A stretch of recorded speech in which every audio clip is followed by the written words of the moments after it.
기도하겠습니다. 참사랑의 하나님 감사합니다. 오늘도 저희들은 오직 우리 주님만이 하시는 그 거룩하신 일을 통해서 주님의 백성들, 자녀들로 지어져가는 삶을 경험하며 그 체험 가운데서 기뻐하며 참된 복락을 누리고 살아가게 하실 줄로 믿습니다. 오늘도 주시는 하나님의 거룩한 말씀을 듣고 마음으로 깨달아 하나님의 거룩한 성업을 이뤄낼 수 있는 사람들이 다들 되게 하여 주옵소서. 예수님의 이름으로 기도드립니다. 아멘. 자, 하나님 말씀 나눕니다. 오늘은 누가복음 4장 1절로 4절에 있는 말씀을 함께 나누겠습니다. 누가복음 4장 1절로 4절입니다. 함께 읽겠습니다. 예수께서 성령의 충만함을 입어 요단강에서 돌아오사 광야에서 40일 동안 성령에게 이끌리시며 마귀에게 시험을 받으시더라.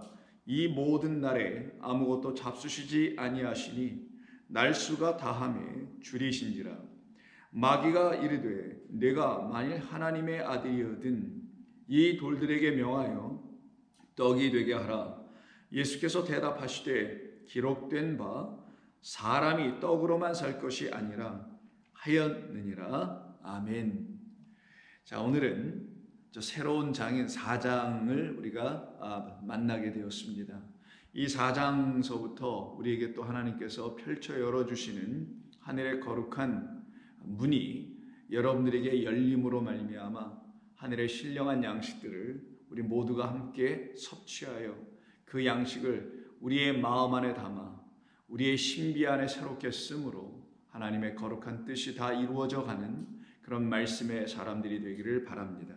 4장은 우리가 오늘 본문으로 읽었던 것처럼 예수님께서 마귀에게 시험을 당하시는 그 이야기를 기록한 곳입니다. 그래서 4장에 나타나는 시험은 총 3가지로 나누어져 있는데 그 중에 첫 번째가 우리가 오늘 본문으로 읽었던 1절부터 4절에 있는 말씀인데 돌들에게 명하여 떡으로 만들라라고 하는 마귀의 시험이었으며 두 번째 시험은 5절부터 8절까지 있는 말씀으로 천한만국을 다 보여주면서 나에게 절하게 되면 이 모든 것을 다 주겠다라고 하는 그런 이야기를 합니다. 마지막 세 번째 시험은 9절부터 이제 마지막 부분이라고 할 수 있는 12 혹은 13절까지 이어가는 세 번째 시험인데요. 거기에서는 높은 그 예루살렘 성전 꼭대기로 올라가게 해서 거기서 뛰어내리라라고 명하게 하죠. 그러면 하나님께서 너를 땅에 그냥 부딪히게 놔두지 않으시고 너를 천사들을 보내어서 받들어 너를 구원해낼 것이다 라고 하는 그런 3가지 종류의 시험을 마귀가 예수님에게 주게 됩니다. 그때 이 마귀로부터 예수님이 시험 받으시는 이 3가지에 나타난 특징이 있는데 첫 번째와 세 번째 그리고 가운데 있는 두 번째도 사실 마찬가지입니다만은 이 마귀가 이렇게 말하며 시험을 합니다. 만일 혹은 만약 뭐뭇이라면 이런 단서 혹은 조건을 걸고 시험을 한다라는 것이 이 시험의 1차적인 특징이라고 볼 수 있습니다. 여기서 왜 마귀는 뭐뭇이라면이라는 말을 쓰게 됐을까라는 생각을 좀 해볼 필요가 있어 보입니다. 마귀가 예수님에게 내가 만약에 하나님의 아들이거든 이라고 3절에서 말하고요. 똑같이 세 번째 시험인 9절에서도 보면 내가 만일 하나님의 아들이거든 이렇게 또 얘기를 하고요. 가운데 있는 두 번째 시험은 7절을 통해서 보게 되면 내가 만일 내게 절하면, 근데 여기 안에 이제 생략된 것이 있는데 그것이 바로 뭐냐면 내가 만약에 하나님의 아들임에도 불구하고 내게 절하면 이런 의미가 담겨 있는 것이죠. 결국 그러니 첫 번째서부터 세 번째 이른 모든 시험은 조건이 담겨 있는데 그것이 뭐냐면 내가 만약에 하나님의 아들이라면 이라는 조건이 있다라는 거예요. 그 말인즉슨 내가 진정 하나님의 아들이라면 이 말을 우리 예수님을 향하여서 던진 마귀는 결국은 저와 여러분들 곧 하나님의 아들들인 저와 여러분들 혹은 하나님이 아들들이 되어야 될 어떤 사람들에게 마귀는 여전히 던질 수 있는 동일한 질문이라는 것을 말함이겠죠. 그래서 만약에 우리가 진정 하나님의 아들이라면 예수님처럼 이 시험을 너끈히 이겨낼 수 있게 될 것이며, 그런데 만약에 내가 하나님의 아들이 아니라면, 곧 하나님의 아들이 아님에도 불구하고, 자녀 되지 않았음에도 불구하고 하나님의 아들인 척 한다면 너는 반드시 이 마귀로부터 시험을 받아 그 시험으로 인하여 실족당하게 될 것이다 라는 것을, 이 예수님의 광야에서 이 마귀를 만나 시험 받으시는 이야기는 우리에게 그 부분을 가르치고 있다는 것을 여러분은 아셔야 한다는 거예요. 그래서 이 마귀가 내가 만일 하나님의 아들이라면이라는 것을 계속 붙이게 됩니다. 그가 사장에 들어와서 예수님이 시험 받으실 때 내가 만일 하나님의 아들이라면이라는 말을 붙이게 됐던 이 문맥적 흐름에서 살펴볼 때 또한 마귀가 이와 같은 질문을 던지게 된 것은, 예수님이 세례를 받으실 때 그 앞에 있는 3장 22절에서 이는 내 사랑하는, 너는 내 사랑하는 아들이다 라고 하는 성령이 그 위에 비둘기 같은 형체로 임하신 이후에 하늘에서 음성 소리가 들려서 이와 같은 말씀이 전해졌었죠. 결국 예수님은 하나님의 아들이시다 라는 것을 선포하신 것이었고요, 그 하나님의 아들이라는 것을 증거해 주시는 분이 바로 성령이라는 거예요. 곧 성령이 임하여져 있는 사람, 어떤 모양으로? 비둘기의 모양으로. 비둘기 다 설명드렸죠. 첫 번째 비둘기, 두 번째 비둘기라는 의미가 다 있다는 거 여러분 들으셔서 이제 아실 겁니다.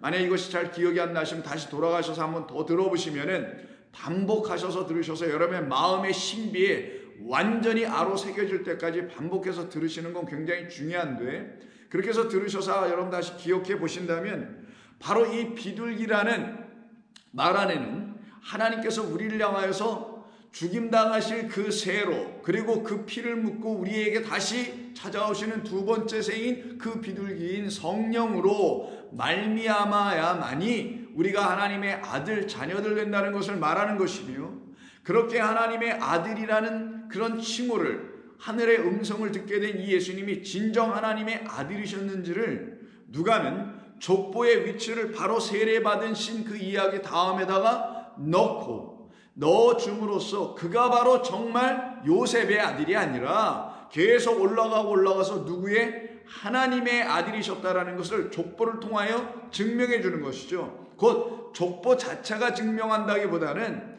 족보의 의미, 곧 하나님의 족보, 하나님이라는 우리의 영원한 아버지의 아래에서 난 자들의 족보는 바로 이와 같이 예수 그리스도라는 하나님의 영으로 말미암아 다시 난 자들만 하나님의 거룩한 나라의 족보 안에 들어갈 수 있다는 것을 말씀해 주는 것 아니겠어요? 그래서 족보 이야기 속에서도 예수는 하나님의 아들이다라는 걸 입증받게 되는 것이며, 또한 그 그리스도 예수 안에 있는 저와 여러분들 또한 하나님의 아들들이 되는 사람들이라는 것을 알게 되는 것이죠. 그러기에 4장에 들어오자마자 성령의 충만함을 입어 계속 동일하게 성령의 인도하심을 받은 하나님의 아들이라는 것을 이 누가는, 또 복음서 기자들은 계속 증거해 주고 있는 겁니다. 그 흐름이 있는 거예요. 그래서 성령의 충만함을 받은 사람만이 하나님의 아들이기 때문에, 그렇게 된 하나님의 아들들은 4장 전체에서 지금 시험 받는 세 가지 이야기 속에서 다 그 시험을 이겨내게 되더라는 거예요. 그래서 성령의 충만함을 받아 요단강에서 돌아오사 광야에서 40일 동안 성령에게 이끌려 마귀에게 시험을 받으시더라라는 말로 연결되는 겁니다. 그러니 성령에게 이끌림 받은 그 하나님의 아들은, 성령에 이끌림 받아 하나님의 백성된 저와 여러분들이나 하나님의 아들들은 마귀의 시험을 통과하게 됨을 이 본문이 우리에게 가르쳐 주고 있는 것이죠.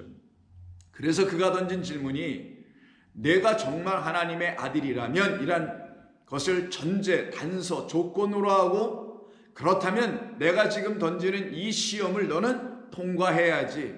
그런데 네가 만약에 성령의 충만함을 받지 않고 성령의 이끌림바도 없는데도 불구하고 하나님의 아들이다 라고 자칭 빙자하고 돌아다닌다면, 거짓된 그리스도인으로, 거짓된 하나님의 아들로 행세하고 다닌다면, 너는 내가 보낸 이 마귀에 의해서 전부 다 시험에 걸려 실족하고 넘어지게 될 것이다 라는 것이, 하나님께서 이 시험 받는 이야기를 우리에게 주심으로, 그걸 또 더군다나 이렇게 기록해 주심으로 우리로 하여금 보고 듣고 깨달아 알게 하시는 하나님의 뜻이 이 가운데 담겨 있는 것입니다.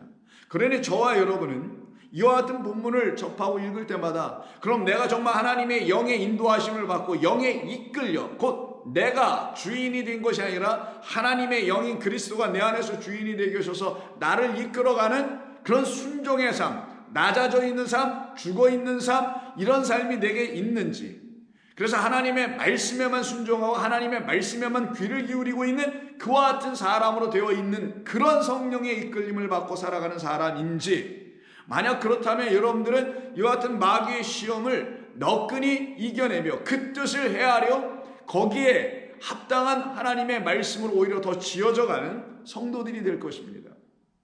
그래서 마귀가 주는 시험, 이 마귀가 주는 시험은 바로 어떤 시험이냐면 우리를 온전케 하게 하지 못하는 시험이고요. 반대로 하나님께서 우리를 이런 시험의 모든 것들을 다 제공해 주심으로 거기에는 마귀가 주는 시험까지 다 포함되어 있는 겁니다. 그런 모든 것을 다 주관하시는 만유의 주 되신 하나님 아래에 있는 이 마귀의 시험을 하나님이 허락하셔서 그 마귀의 시험에 끌리지 않고 그 모든 걸 주관하여 우리를 거룩한 당신의 아들로 만들어 가시려는 하나님의 시험을 받는 자들은 근본적으로 다른 거예요. 마귀가 주는 시험은 우리를 실족하게 합니다. 우리를 거짓되게 합니다. 우리의 눈을 소경되게 합니다. 우리의 귀를 귀머거리가 되게 합니다. 우리를 온전한 하나님의 백성들로, 완전한 하나님의 그리스도인들로 만들어가지 못하게 합니다. 그러나 하나님의 시험은 다릅니다. 하나님께서 주는 시험은 우리를 근본적으로 하나님의 백성으로 만들어가시기 위한 목적을 분명히 갖고 하시는 시험입니다. 그래서 여기서 지금 사용된 그 시험하다가 페이라조나 단어를 썼습니다만은 이 시험은 어떤 시험이냐면은 마귀가 주로 주는 시험은 온전케 하는 목적으로 준 것이 아니라 자기의 유익을 위하거나 타인, 상대방을 어렵게 만들거나 혹은 그와 같은 차원에서 실족하게 하는 그런 일들을 도모해내는 그런 시험들을 줘요. 그리고는 그런 시험을 주고는 그 시험을 통과하지 못하게 만들어 그 시험에 걸려들어서 낙오자가 되게 만들죠.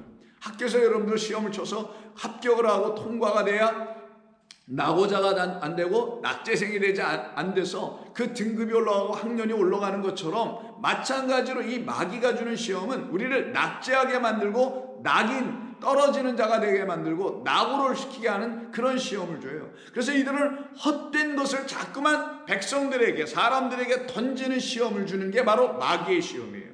거짓된 것을 자꾸만 던지는 시험을 준다라는 거예요.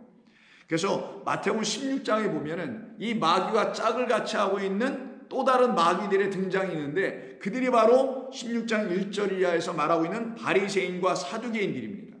이들이 종교인들입니다. 이들이 남부럽지 않은 하나님의 백성들이라고 스스로 자인하고 살아가는 사람들이었습니다.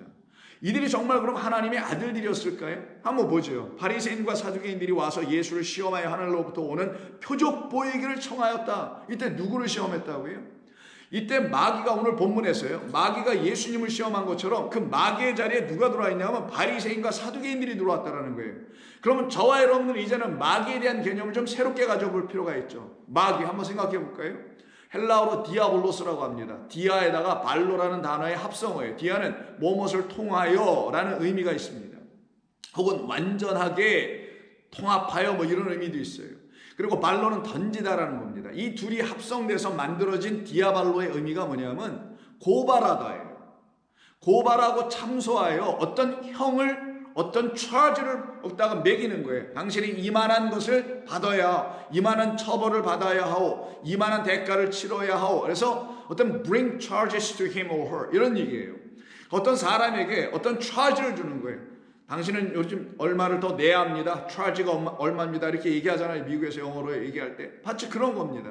그래서 고발하는 자, 참소하는 자라는 의미가 있어요. 참된 것을 주지 않고 거짓된 것을 주어서 그것으로 우리를 자꾸만 뭔가에다 던져버리는 거예요. 그래서 발로 던지는 겁니다. 우리를 사망의 음침한 골짜기로 던지는 자가 바로 이 마귀라는 것을 의미하는 거예요. 그러면 이 바리새인과 사두개인들이 바로 그런 사람들이었다는 거예요. 이들은 하늘에서 어떤 표적이 내려오는 것을 기대하고 그것으로 예수님을 시험한 거예요. 당신이 우리에게 뭘 이렇게 하나 큰 거 보여주면, 이런 얘기인 것이죠. 마귀가 돌을 떡으로 만들면 똑같은 거 아니에요.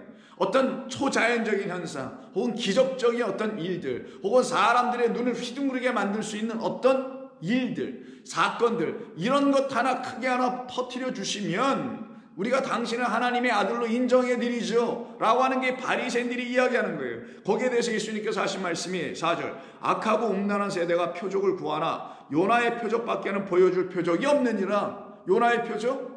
너희 악한 자들, 이 바다를 너희들 지나갈 수가 없다.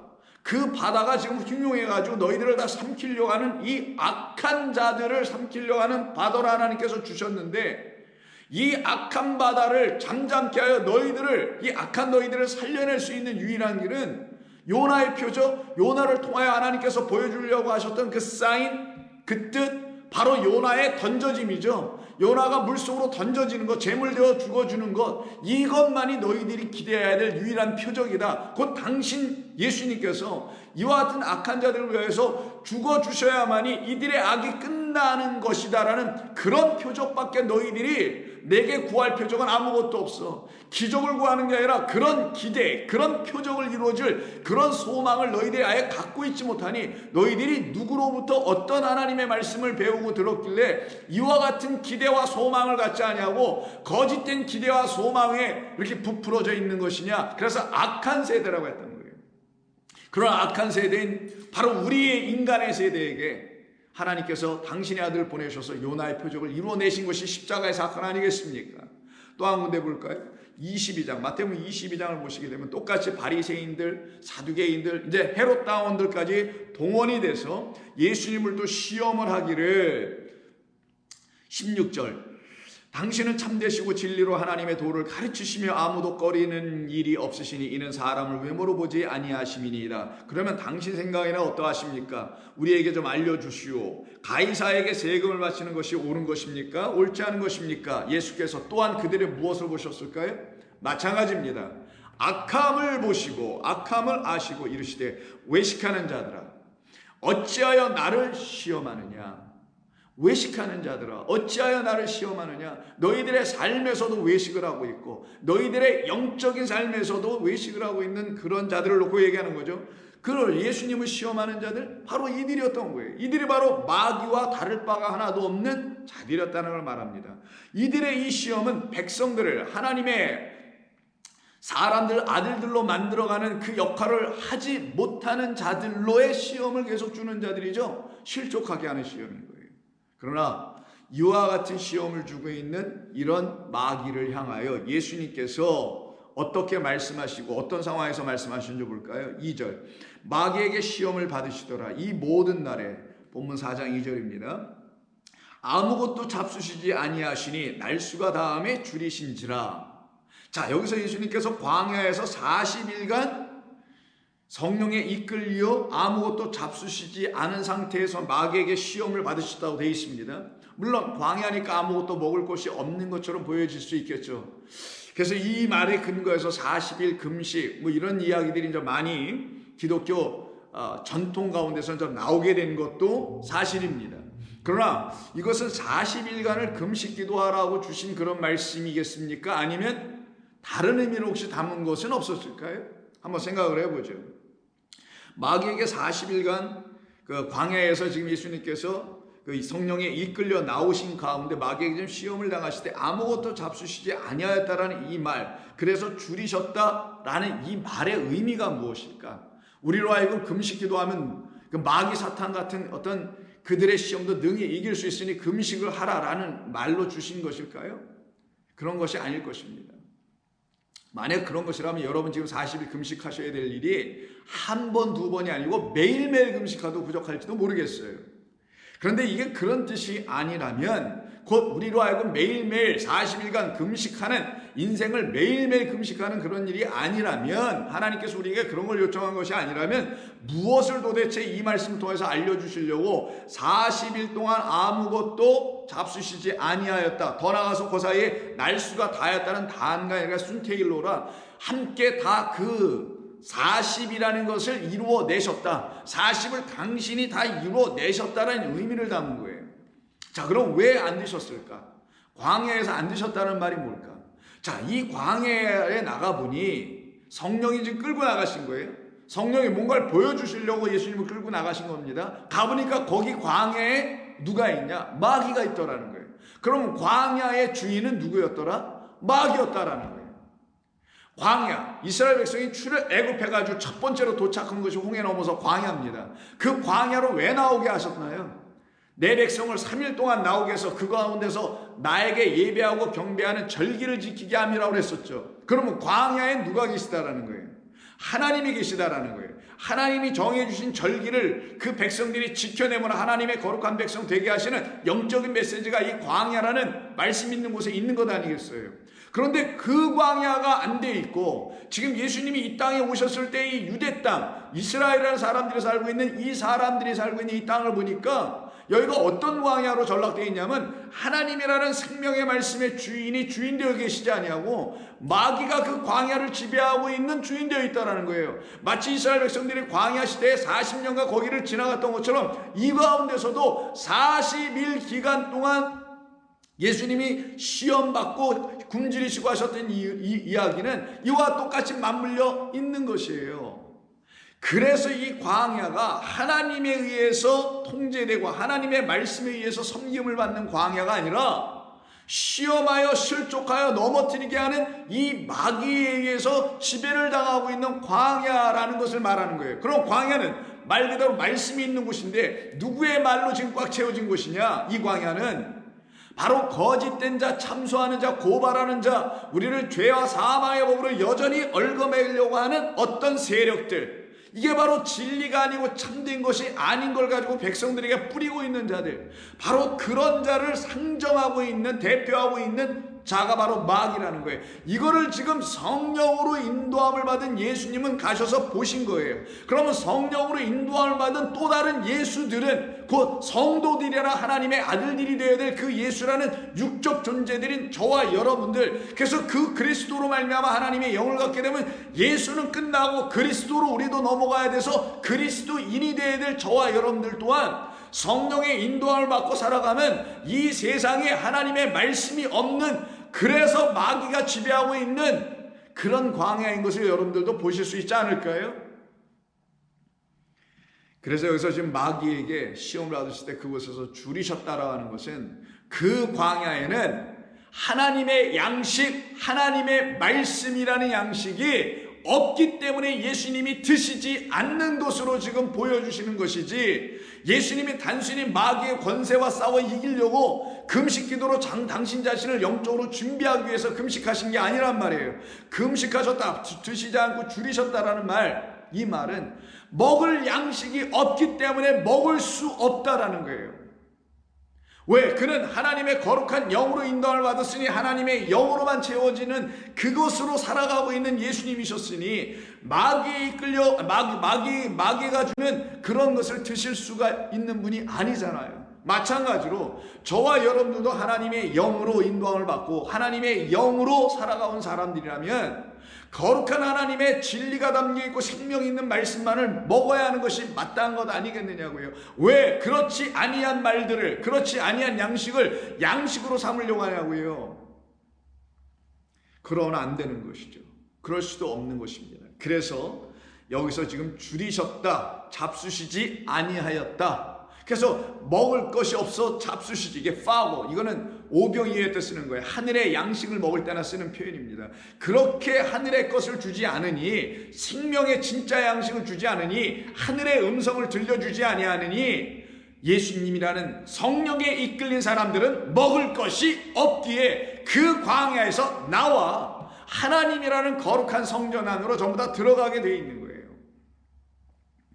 그래서 배고픈 상태, 줄여 있는 상태로 되어 있었던 것입니다. 이때에 마귀가 이르되 왜 여기서 굶으냐 이러는 거죠. 마귀는 여기 먹을 게 지천에 깔려 있는데 왜 굶어? 내가 다 이렇게 만들어놨는데 왜 굶어? 내가 주는 양식 먹어, 내가 주는 만나도 먹고 내가 주는 포도주도 마시고 나로 말미암아 기뻐함을 얻어 라고 하는 자가 이게 마귀예요. 그래서 마귀가 뭐라고 그러냐면, 내가 만약 하나님의 아들이라면, 내가 말해놓은 하나님의 아들이라면 이런 거예요.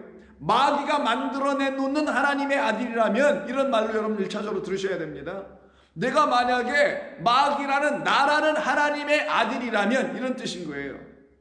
마귀가 왜 하나님이라고 제가 말씀드리냐면, 요한복음 8장 44절에 보면은 유대인들에게 예수님께서 너희 아버지, 너희 아비 마귀는 처음부터 거짓말쟁이요 살인자요, 그 입에서는 입만 열면은 거짓말 말하는 자라고 얘기하잖아요.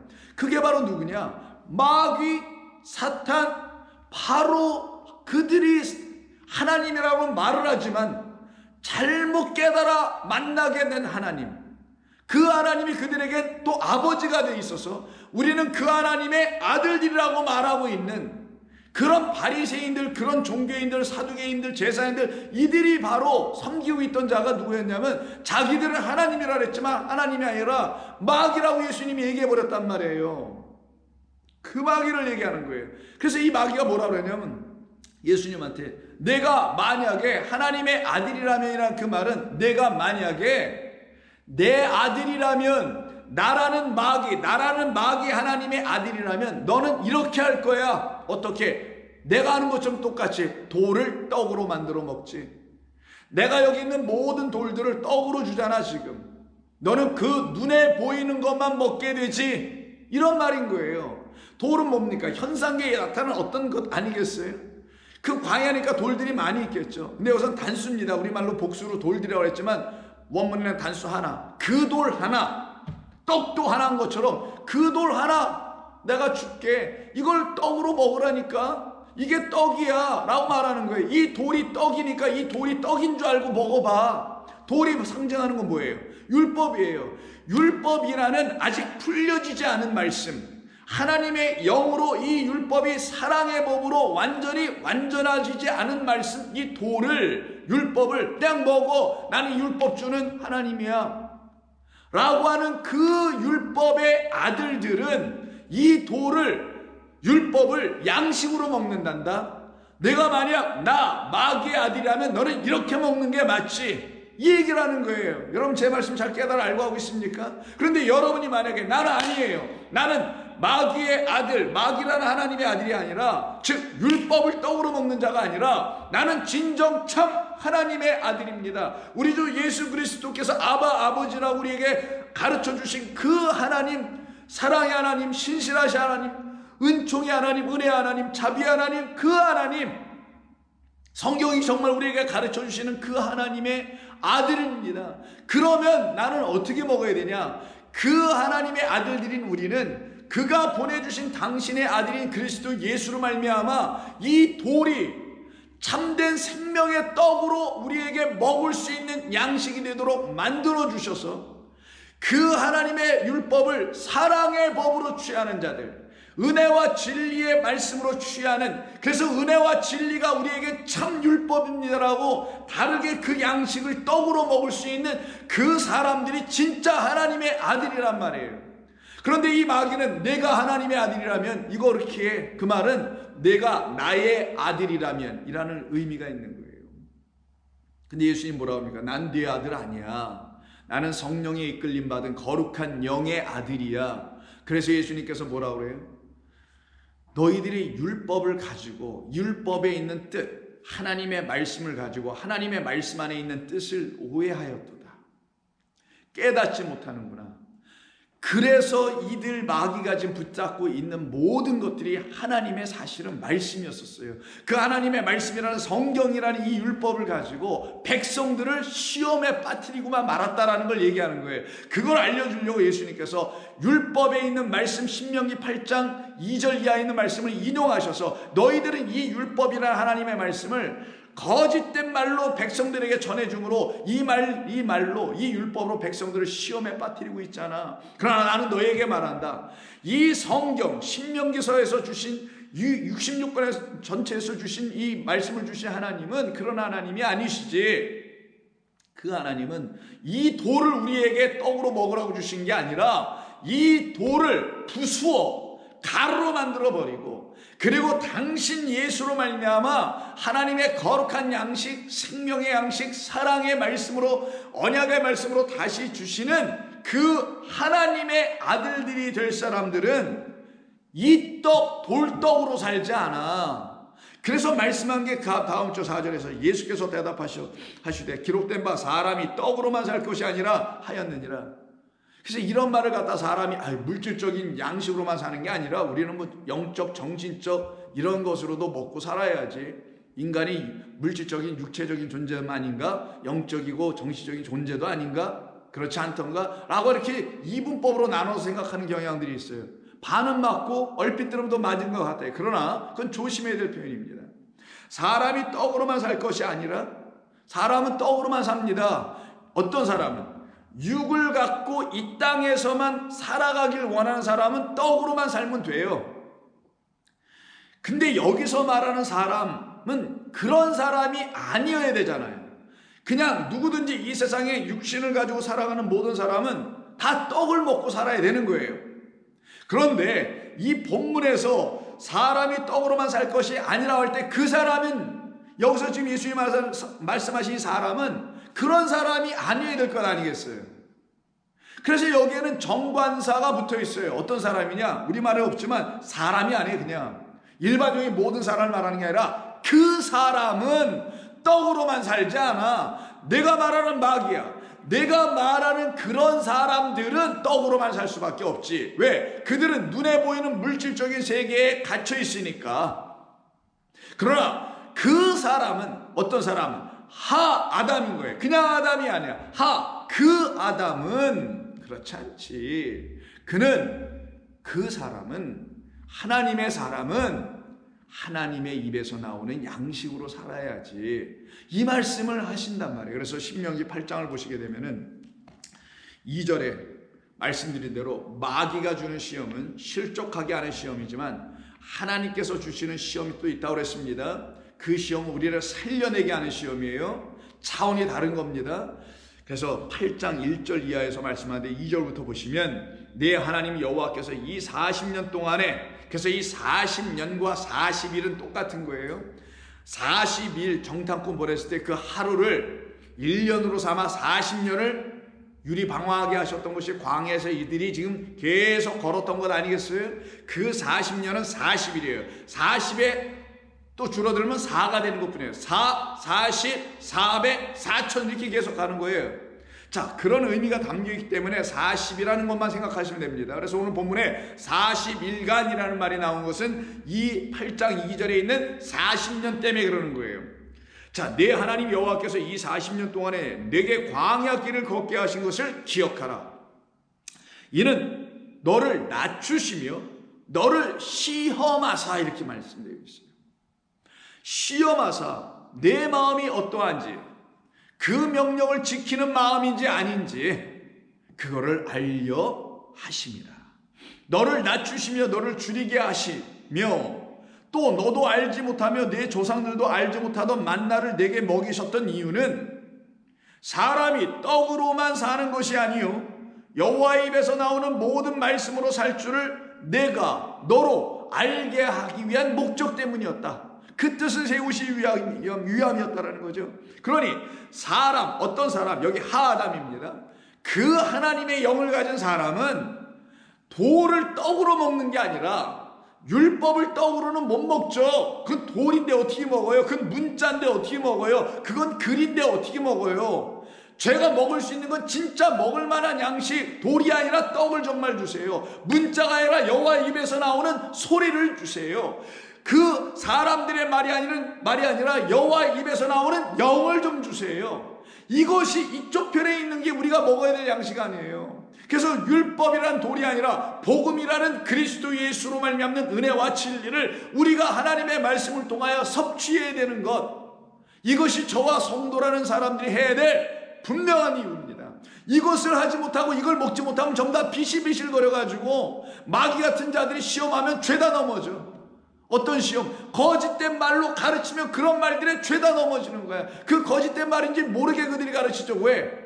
그 사람의 마음, 어떤 사람, 하아담, 그 사람, 그 영 가진 사람들이 아닌 그냥 육만 갖고 있는 사람들, 이 세상의 것만 생각하는 사람들에게는 그런 자들이 가장 좋아할 것을 그들이 거짓된 말들 속에 포장하여 던져주거든요. 그게 영생이든 극락이든 천국이든 뭐 등등이든 복이든 뭐든 이런 걸 포장해서 같이 던져주니 그들이 그런 말들에 전부 다 걸려 넘어져 가지고 하나님의 입에서만 나와야 할 하나님의 그 사람들인 그 사람 아담들만 먹을 수 있는 그 양식은 전혀 먹지 못하여 비실비실거려서 실족하여 넘어지는 자들,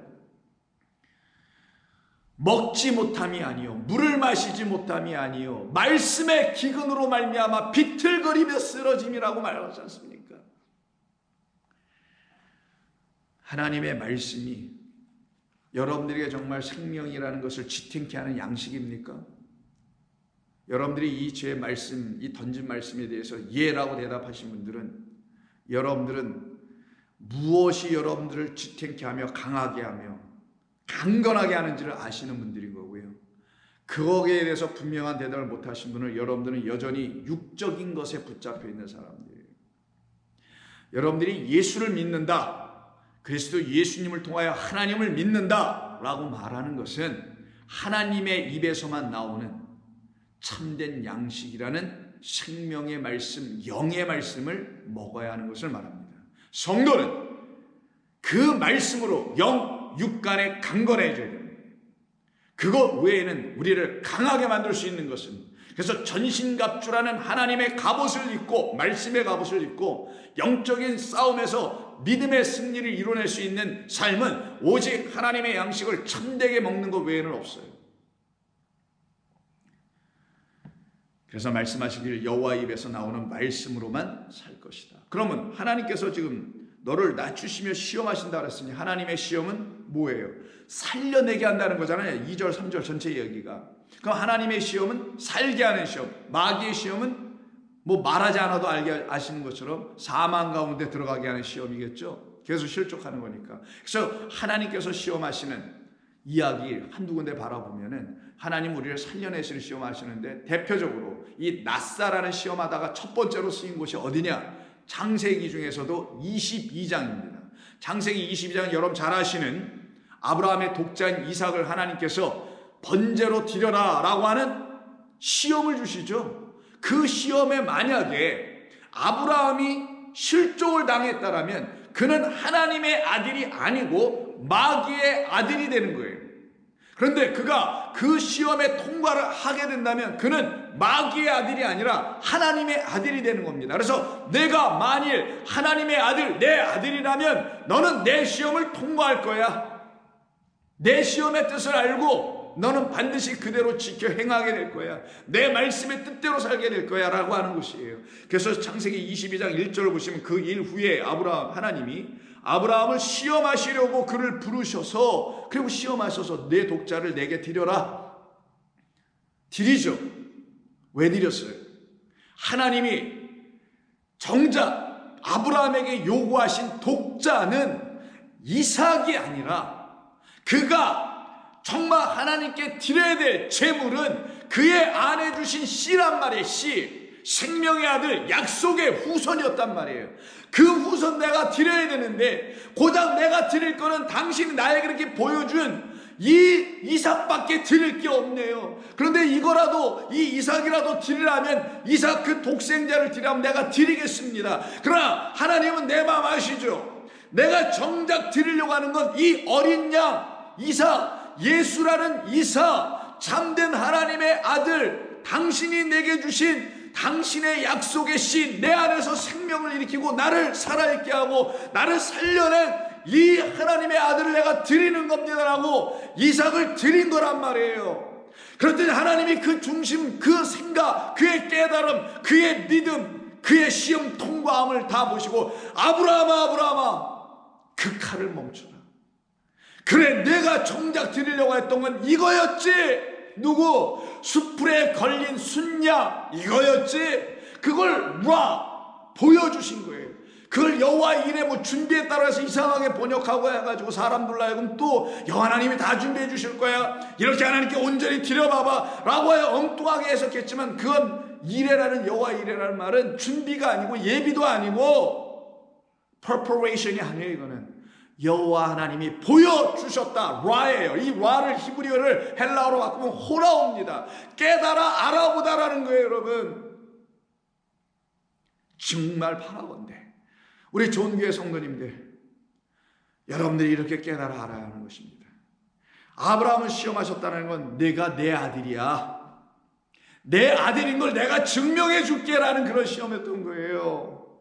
아브라함아, 내가 너를 내 믿음의 백성, 너로 말미암아 나의 그 모든 믿음의 백성들은 너로 말미암아 다 복을 받게 해줄 거야 라는 그 약속을 이루어 가시기 위해서 아브라함에게 여기까지 끌고 오신 것이고, 그리고는 당신께서 약속해 주신 그 약속의 후손이 그의 안에 있음을 알게 해주시고 그 응답을 받아내신 거고, 맞아요, 하나님 제 안에 있어요. 근데 당신이 드리라고 하니, 제가 드릴 것은, 정말 정작 내가 드릴 것은 그리스도 예수라는 당신이 약속해 주신 그 약속의 우선 씨 내 안에 계신 분인데, 이걸 어떻게 꺼내드릴 수는 없는데, 이분이 내 안에 계신 그리스도 예수가 내게 지금 보여진 아들로 주신 이 이삭이죠. 그럼 내가 이삭을 드려야 되는 게 맞는 거죠. 그래서 이삭을 드려내는 모양새로다가 그가 하나님께 번제물 드렸지만 그의 마음에서 정작 드리는 건 이삭이 아니었던 거예요. 여러분도 똑같습니다. 여러분들이 그리스도 예수를 하나님께서 내게 주신 제물이죠 라고 그를 드리는 거에게 영적 산 제물로 드리는 겁니다.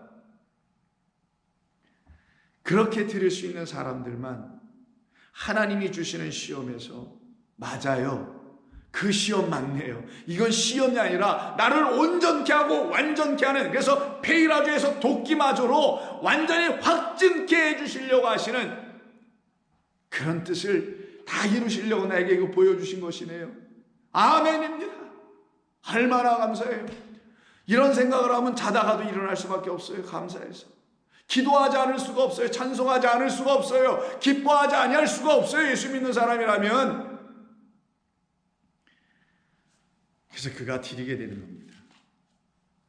출애굽기에서 이스라엘 백성들이 막 홍해를 넘었어요. 그래서 15장쯤에 오시면은, 여러분 보시면은 홍해를 넘자마자 여러분 잘 아시는 마라의 쓴물 사건을 만나게 되죠. 그때 예수 하나님께서 그들의 그 쓴물을 단물로 바꿔주시는 일이 있습니다. 그걸 오늘 제가 설명드리지 않아도 다 아시니까 넘어가고, 그때 25절에서 모세가 여호와께 부르짖었더니 여호와께서 그에게 한 나무를 가리키시니 그가 물에 던지니 물이 달게 되었더라. 거기서 여호와께서 그들을 위하여 법도와 율례를 정하시고 그들을 시험하셨다, 이런 말을 하세요. 법도와 율례를 한마디로 조라면 율법이에요. 법도의 법자하고 율례의 율만 갖다 붙이면 율법이 되잖아요. 율법을 주시는 이유가 무엇인지를 가르치는 거예요. 율법을 왜 줬냐? 율법은 너희를 시험하여 너희를 온전케 하게 하시는 참 하나님을 가르쳐서, 이 율법은 우리가 지켜내는 게 아니라 우리가 지킬 수 있는 것도 아니고 율법을 온전케 하셔서 우리 가운데 주심으로 그 온전한 율법을 받을 때 은혜와 진리로 바뀌어진 것으로 받아 우리가 그 율법 안에 있는 은혜와 진리 생명의 말씀으로 우리를 완전케 하시려고 하는 사랑의 하나님의 이야기였군요 라는 것이 하나님의 시험이었다라는 겁니다. 그런데 이 율법이 마귀의 손에 넘어가면, 여기서 마귀는 우리라는 인간이 하나님을 잘못 바라볼 때 그 하나님이 마귀가 되는 것이니, 진짜 마귀는 누구냐? 우리예요. 잘못 바라본 우리. 그런 우리에게 이 하나님의 율법이 넘어오면 그 율법을 갖고 있는 자들은 어마어마한 종교 파워 권력을 쥐고 휘둘러 사람들의 영혼을 헛된 대로 끌고 갈 수 있는 사람들이 되는 것입니다. 시험하여 어떻게 하십니까? 그들을 다 살려내는 거죠. 율법이라는 쓴물을 당신의 시험을 통하여 단물로, 즉 나무 한 그루라는 생명나무 참 포도나무를 그 율법에 던져주심으로 그 율법을 단물로 마실 수 있는, 생명수로 마실 수 있게 해주시겠다 라는 것을 말합니다. 그리고 그 다음 장인 바로 16장에 들어가서도 똑같이 1절 이하에 보니까 그들이 또 배고파가지고 광야에 들어왔을 때 어찌할 줄 몰라요. 4절 그때 여호와께서 모세에게 이르시되 보라 내가 너희를 위하여 하늘에서 양식을 비같이 내리니 백성이 나가서 일용할 것을 날마다 거둘 것이라 이같이 하여 그들이 내 율법을 준행하나 아니하나 내가 시험하리라 해서 여섯째 날에는 어떻게 하래요? 갑절로 거두라가 곧바로 나와요. 첫째 둘째 어떻게 하나 다 생략해 버리시고 여섯째 날은 갑절로 얻어라. 여섯째 날에 이루어내실 하나님의 뜻이 무엇인지 가르치는 거죠. 여섯째 날 마지막 창조의 끝이 그 창조의 완성은 여섯째 날 이루어지는 거예요. 일곱째 날은 뭐냐? 그 완성하신 창조로 말미암아 안식을 누리는 거예요. 끝나는 겁니다. 그래서 창조는 첫째 날부터 여섯째 날까지만 행하신 것이고 그 마지막 날 여섯째 날 우리에게 하나님의 새 창조를 이루시기 위해서 짝으로 들어오시는 그리스도라는 신랑에 찾아오신 그 신랑을 놓고 누구라 하냐? 갑절이다라고 한 거예요. 갑절이 아니라 따블이 아니라 이 첫 번째 것의 짝으로서 똑같은 그러나 생명을 갖고 오시는 참된 이 알맹이로 오시는 그리스도를 짝으로 양식을 거둬 드릴 수 있는 자들만 새 창조가 이루어진다. 그리고 안식하게 된다. 이게 시험이란 말이에요. 근데 이 안식에 들어가지를 못하네. 왜? 사람들이 그 갑절이라고 말씀해 놓은 그 갑절의 또 다른 것이 하나인 그리스도 예수로 말미암아 하나님의 말씀을 들으려고 하지 않기 때문인 것이죠. 그래서 모세가 신명기 18장에서 15절 이하에서 이런 말을 한 겁니다. 자, 너희들이 살고자 한다면 여호와 입에서 나오는 말씀으로 살아야 된다 그랬어요. 모든 것으로. 그래서 15절에서 내 하나님 여호와께서 너희 가운데 내 형제 중에서 너를 위하여 나와 같은 선지자 하나를 일으키시리니 너희는 그의 말을 들을지어다. 18절 내가 그들의 형제 중에서 너와 같은 선지자 하나를 그들을 위하여 일으키고 그리고 난 다음에 이 말씀하세요. 이게 8장과 똑같은 거예요. 내 말을 그의 입에 두리니 그러면 그 말을 갖고 있는 자가 여호와의 입에서 나오는 말을 하는 자죠. 그래서 여호와의 이름으로 오신 분이 그리스도 예수니 그 입에서 말을 꺼내주시는 거예요. 그래서 그 말을 듣는 자들만 살아나는 역사가 일어나게 되고 그 시험, 마귀, 광야, 헛된 광야에서 거짓된 양식, 돌을 계속 주는 이 보이는 율법이라는 세상, 하나님이 율법으로 지어오는 이 세상에서 율법이라는 돌만 계속 줘서 이게 떡이야, 이게 진짜 양식이라서 이걸 지키고 저걸 행하고 등등으로 뭔가를 만들어가려고 하는 그런 행위들, 거기에 빠져있는 그 모든 사람들을 향하여 우리 주님 오셔서 가르쳐주는 거예요. 아니야, 내가 진정 이제 하나님의 아들이라면 너희는 하나님의 입에서 나오는 하나님의 떡, 말씀이라는 진리라는 떡, 생명을 주는 은혜와 진리라는 떡, 영을 주는 거룩한 여호와의 입에서 나오는 생명 말씀을 너희들은 먹게 될 거예요. 그거는 문자가 아니야. 이렇게 보여지는 글자도 아니고 제도도 아니고 의식도 아니고 형식도 아니고 오직 하나님의 음성, 소리, 우리의 마음통 안에서, 이 가슴 안에서, 우리의 심령, 우리의 생각 안에서 오직 하나님의 음성이 명확하게 들려지게 하시는 그 소리를 듣는 자들만 성령의 인도함을 받고 참된 떡으로 살아나는 거야. 그래서 예수님은 어떻게 하시겠어요? 바리새인과 사두개인들과 헤롯 당원들이 백성들을 시험하여 헛되게 다 죽게 하는 그런 시험을 주시는 분이 아닌 것. 그리고 오히려 하나님처럼 예수님도 똑같이 온전한 시험을 주셔서 떡을 먹게 하시는 그런 시험을 하지 않으시겠어요?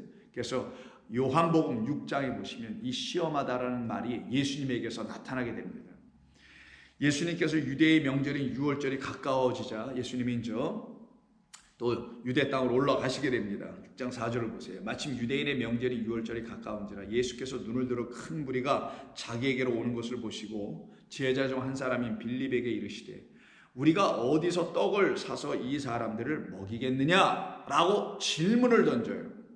항상 물음, 어떤 말에는 시험이 있는 것이에요. 이렇게 묻습니다. 어디 가서 이 떡을 사서 사람들을 먹일 수 있겠느냐? 했더니 빌립이 이렇게 말씀을 대답으로 하네요. 친히 어떻게 하실지를 아시고, 예수님은 친히 어떻게 하실 줄을 아시고 빌립을 시험하시려고 하신 것이었다. 예수님의 시험은 빌립을 향하여 실족하게 하는 시험이 아니라 그를 그는 이미 실족해 있는 사람인데 그를 다시 세우시려고 하는 하나님의 뜻이 있는 것이겠죠. 그래서 빌립이 대답하되 각 사람으로 조금씩 받게 할지라도 200데나리온이 좀 더 있어야 되는, 나름 사람 생각으로 해석을 해내죠. 계산해내죠. 셈법으로 막 풀어냅니다. 제자 중 하나 시몬 곧 베드로 형제 안드레가 예수께 여쭤오되 그러나 우리에게 지금 고작 갖고 있는 거는 하나에게 있어서 보리떡 5개와 물고기 2마리만 갖고 있는데 이 사람은 무지 많은데 어떻게 하지요? 라고 해. 그때 예수께서 사람들을 다 앉게 하시고서는 떡을 가지시고 축사하신 후에 그들의 원대로 다 주시고 그들의 다 배부르 먹게 하고 남은 조각을 거두어 버리지 않게 하시는 이 소위 오병이어의 표적을 행하시죠. 그래서 6장 전체는 오병이어의 이야기인데 얼마나 기냐면 이게 70몇 절인가? 71절까지 있어요. 이게 뭡니까? 이 오병이어가 바로 만나를 먹는 이야기예요. 광야에서 너희와 너희 조상들이 전부 다 만나를 먹고도 죽었으나 너희는 이제 마귀가 지배하는 그 광야, 곧 하나님을 잘못 인식하고 잘못 바라봐서 진짜 하나님이 아닌 유사 하나님, 곧 마귀로 바라보게 된 사람들은 그 마귀가 주는 양식 먹고 전부 다 죽게 되나 이제 내가 너희에게 와서 이 광야를 지배하고 있는 너희들, 이 40일이 아직 너희들에게 다 이루어지지 않고 완성되지 않아서 여전히 40에서 머물러 있는 너희들, 이 땅의 수의 40은 그래서 하늘 곧 3이 되지 못하여 완전히 하나님의 뜻에 7이 다 이루어지지 않은 너희들에게 내가 와서 지금 하늘의 것을 다시 가르쳐 너희들에게 양식을 주려고 하고 있다라는 게 오병이어의 이야기입니다. 그래서 32절에서 뭐라고 하시냐, 내가 진실로 너희에게 이르노니 모세가 너희에게 하늘로부터 떡을 준 것이 아니라 내 아버지께서 너희에게 하늘로부터 참떡을 주셨다. 하늘로부터, 그러니까 하늘의 문이 열려 여호와의 입은 하늘의 문을 말했던 거예요. 여호와의 입이 어디 있어요? 하나님의 입이 하늘 곧 진리를 주시는, 보이는 것이 아닌 걸 하늘이라고 하는 거예요. 땅의 것이 아닌 보이지 않는 영원한 하늘, 보이는 하나님이 아닌 보이지 않는 영원하신 하나님만이 주실 수 있는 그 문 곧 그 입, 거기서부터만 나오는 것이 진짜 생명의 떡인데 무슨 모세가 준 것이냐, 이게 이 말씀을 하는 겁니다. 하나님의 떡은 하늘에서 내려 세상에게 생명을 주려 함이었다. 35절, 나는 생명의 떡이야. 그럼 하나님이 주시려고 했던 생명을 주시는 떡은 당신, 여호와의 입에서 나온 당신, 여호와의 입에서 나온 떡이 바로 당신, 나는 길이요 진리요 생명이요 부활했던 당신. 나를 먹는 자는, 내게 오는 자는 결코 줄이지 아니할 터이요 나를 믿는 자는 영원히 목마르지 아니할 것이다. 48절, 내가 곧 생명의 떡이니라.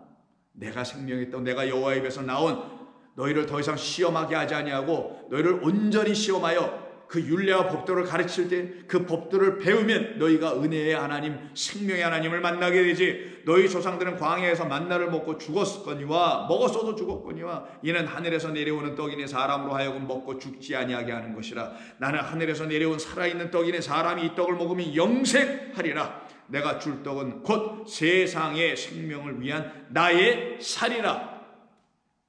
돌을 먹는 게 아니라 돌이라는 율법 안에 있는 나, 곧 진리를 생명의 양식으로 먹으라는 말이 살, 당신의 죽으심을 통하여 우리 안에 참된 생명이 씌인 약속의 후손이 들어오실 때만이 우리는 비로소 하나님의 아들이 되는 겁니다. 그래서 여러분들이 진정 하나님의 아들이라면, 마귀가 묻잖아요. 내가 만약 하나님의 아들이라면, 내가 진짜 그 하나님의 아들이라면, 저와 여러분들이 정말 하나님의 아들이라면 우리는 이 돌을 떡으로 먹지 아니하고 그리스도 예수로 말미암아 하나님의 양식, 참된 말씀, 하나님의 거룩한 뜻을 날마다 먹고 마실 수 있는 자들이 됩니다. 그들이 바로 시험을 이기고 온전하여서 하나님만 예배하고 경배하며 살아가게 됩니다. 기도하겠습니다. 주님 고맙습니다. 오늘 저희들에게 들려주신 말씀을 통해서 우리의 영혼을 소생케 하신 하나님께 감사와 영광을 돌리오며 예수님의 이름으로 기도드립니다. 아멘.